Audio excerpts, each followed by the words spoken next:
This is Emily, and when she was 16, alcohol made her vulnerable to a traumatic experience. Harry Potter books, I'm like a massive geek about drawing. Like, I never stop drawing. I've been told I'm good at giving advice, but not taking my own advice at the same time. The following is what Emily remembers of the incident.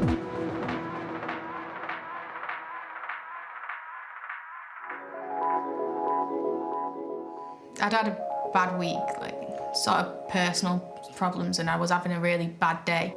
I was already out with a few mates just in town, and one of them was 18 already, and everyone was just chilled and having a laugh. So I was like, yeah, it'll cheer me up a bit after the week that I'd had. So that was my general idea for going out drinking.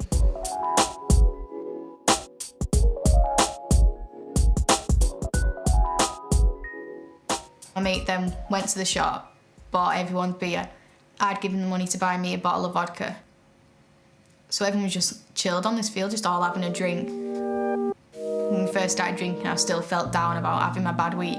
And then the more I was drinking, more tipsy, I started having a laugh. I could assume that I was probably slurring my words, I was giggling at everything. Couldn't walk in a straight line. I felt better in myself, I felt like, yeah, I've cheered up a lot now. Alcohol affects the brain's chemical messengers, called neurotransmitters, which control our thoughts, behaviour, movement and emotions. Alcohol increases the concentration of two neurotransmitters, called GABA and dopamine. This reduces our inhibitions and makes us feel temporarily happier. We finished the few of the drinks off and we started walking back in towards the town centre. I saw a few of my other mates. And a couple of them who were 18, 19 said they were going around town and asked did I want to go with them. So I went with them to a bar not far from where we were. I started by getting my friends to buy my drinks at the bar just so I didn't run the risk of getting ID'd at the bar.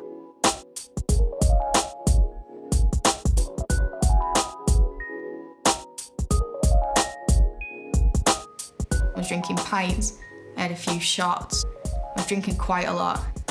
After a while, I started thinking about how bad my week had been, and I started getting down. I was like, oh, I'll have another drink, it'll cheer me up. And it wasn't, I just kept feeling worse and worse and started crying. And I went outside for some fresh air. And the minute the fresh air hit me, I felt even more drunk. My head was spinning all over the place. And I was sick outside. I was just like crying, being sick. Wasn't really aware of what was going on around me. The inner ear helps the body stay balanced. Alcohol can change the inner ear's sensitivity to gravity, making it hard for you to coordinate your movements and making you feel dizzy, as if everything is spinning around you. Alcohol also irritates the stomach where it's absorbed into the bloodstream. This makes the stomach vomit out its contents. So my friends who I was with were saying, right, well, which one of us are going to get home? And they were both drunk as well. And just as everyone was deciding was also in the front, a lad who we all knew walked past and he came over talking to us and he was like, is she okay? And like, yeah, she's just a bit drunk and upset. And he was like, well, I've not had a drink, so do you want me to get her home and you can stay in the bar? And my mate's like, yeah, okay. And he said he was going to walk me to a taxi office. So I just left with him and I could not see where I was walking at all. Just like following him, like trusting him to take me somewhere. After I'd say about what felt to me about 10, 15 minutes of walking, I realised that we was on a field and my legs buckled underneath me, sort of near a ditch.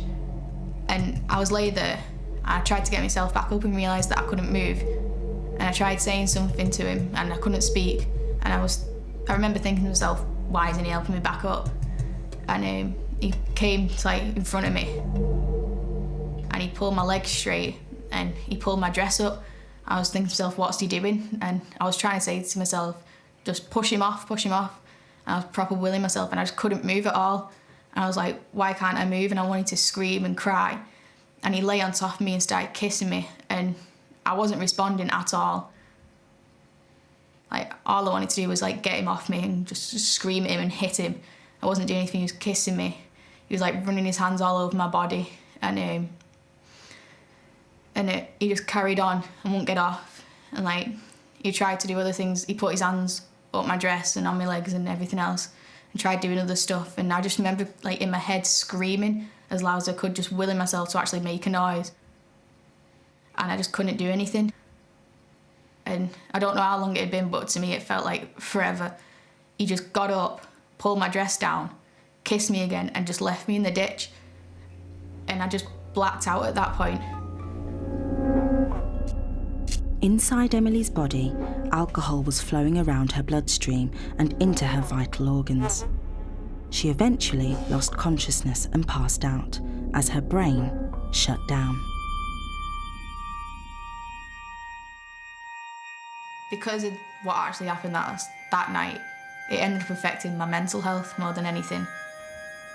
I couldn't sleep in my own bed for a few weeks after that. I spent most nights sleeping on the couch, would be crying most nights. I'd wake up in the middle of the night and I could feel like the weight of him on top of me. I could hear his voice in my head.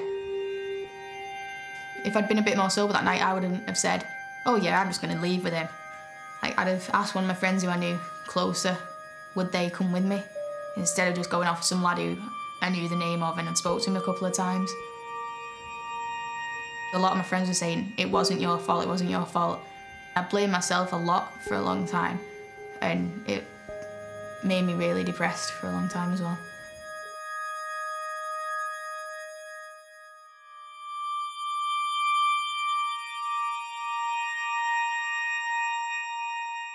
When I was in school, like, there was the popular group. You'd hear the stories, like, of how good their night was after having a few drinks. You just think, yeah, that sounds dead good, but you never actually heard how ill they were the next day. But no one ever discusses the worst stuff. It's just always, yeah, it was a fun night.